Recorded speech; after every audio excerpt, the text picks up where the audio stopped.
Qual seria a razão para se construir um mosteiro em um lugar profano? E por que um rei teria tanto medo do inferno? Fica aí. Essa noite vamos conhecer um lugar incrível, infestado de fantasmas, que está acima de um dos portais do inferno e foi a casa do próprio Lúcifer por um bom tempo e fica até o final, porque além de tudo isso, o lugar ainda é cheio de mistérios. Ring around the rosy. Boa noite, eu sou a Doutora Plague, abrindo as portas do sanatório. Lúcifer tem muitas moradas e um lugar fantástico, considerado a 8ª maravilha do mundo moderno na Espanha, é uma delas. Eu não conhecia esse lugar, mas graças a Fernanda Flores do canal Rainhas na História, o antigo Rainhas Malditas, hoje nós vamos conhecer. Fernanda, muito obrigada. E o link do canal vai ficar aí na descrição. O monastério Escorial começou a ser construído em 1563 por ordem do rei Filipe II da Espanha, na encosta do Monte Abantos, a 45 quilômetros de Madrid. Seria uma maneira de comemorar e agradecer a vitória da Espanha na Batalha de San Quentin. Pelo menos era o que o rei dizia. Imenso e magnífico, com seus 33 mil metros quadrados e com 4 mil quartos, 2.673 janelas, 1.250 portas, 15 claustros para trancar os monges, 11 cisternas e 88 fontes.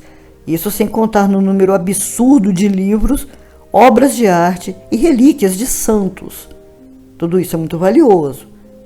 Só que para nós, bem mais valioso que tudo isso, são os tesouros sobrenaturais que o monastério guarda. E o lugar está infestado de assombrações e também de muitos mistérios. Acredita-se que o motivo de tantos eventos extraordinários tem a ver principalmente com a localização do mosteiro. Aquele ponto foi a casa de Lúcifer por um tempo. O que se conta é que o anjo rebelde ficou em uma caverna ao pé do Monte Abantos, antes de decidir que preferia ser um rei no inferno, ao invés de um escravo no céu. Palavras dele próprio, segundo o Paraíso Perdido de John Milton. Bom, ele travou uma batalha contra os anjos e, como todo mundo sabe, perdeu. A partir de então, teria começado uma jornada pela terra, criando os 7 portais do inferno. E um deles está bem ali, em São Lourenço, na Espanha. E se isso foi lenda, teve sim seu fundo de verdade, porque, conhecendo a história, o rei enviou o padre José de Siguenza com uma comissão de especialistas do clero ao mosteiro para averiguar a área, saber se havia alguma evidência da real presença de Lúcifer ali, porque aquele era o escolhido para a construção do mosteiro. Se o anjo estava mesmo ali ou não, não deu para saber, porque os padres sequer conseguiram chegar ao local. Foram recebidos por uma ventania tão forte que se assemelhava a um furacão que os impediu de entrar. E o padre José disse que o vento foi de origem demoníaca e que por isso seria o lugar certo para a construção do mosteiro. Tá na cara que os padres não entenderam a mensagem e deram sinal verde para que as obras começassem. E já começou tudo errado. A construção do mosteiro durou 21 anos, de 1563 a 1584, e foram assombradas e atormentadas por uivos infernais, rosnados tenebrosos, que começavam à noite e vinham de um enorme cão negro de olhos vermelhos que espreitava, acuava e ameaçava os trabalhadores. E houve também ataques físicos, fazendo com que muitos deles morressem enquanto trabalhavam. Opa, peraí, paradinha, tá? Para lembrar para vocês que não são inscritos, para se internarem, fazerem parte do sanatório. Ativa aí o sininho para receber as notificações e, se gostar, deixa o seu like, porque aqui eu prometo entregar terror em todas as suas formas. Pronto? Então vamos voltar para a história. A pior hora, obviamente, era a noite e causava a paralisação nos trabalhos. Isso só parou quando conseguiram capturar o cão e o enforcaram, deixando seu corpo pendurado em uma das torres do mosteiro por muitos meses. E o cheiro que exalava era insuportável.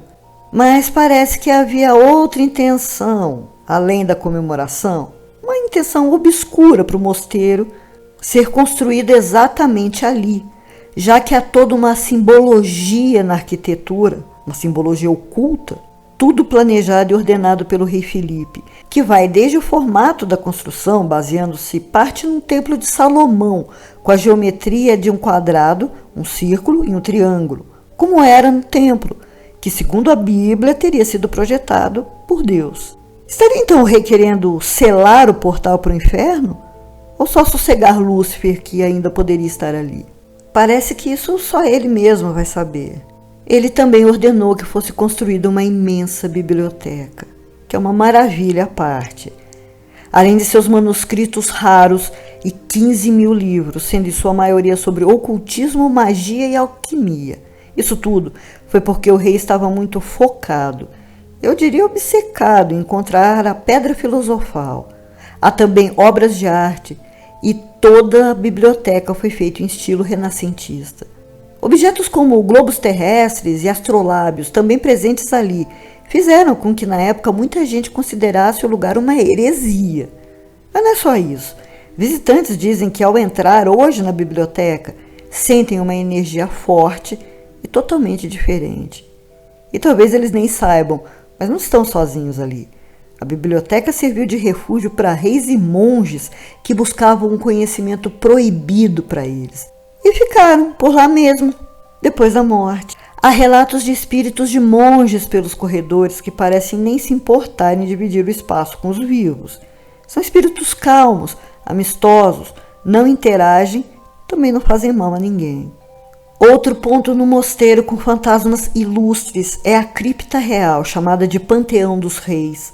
É exatamente o que o nome diz, um mausoléu com 26 nichos de mármore, onde estão os restos mortais de reis, rainhas e também seus consortes.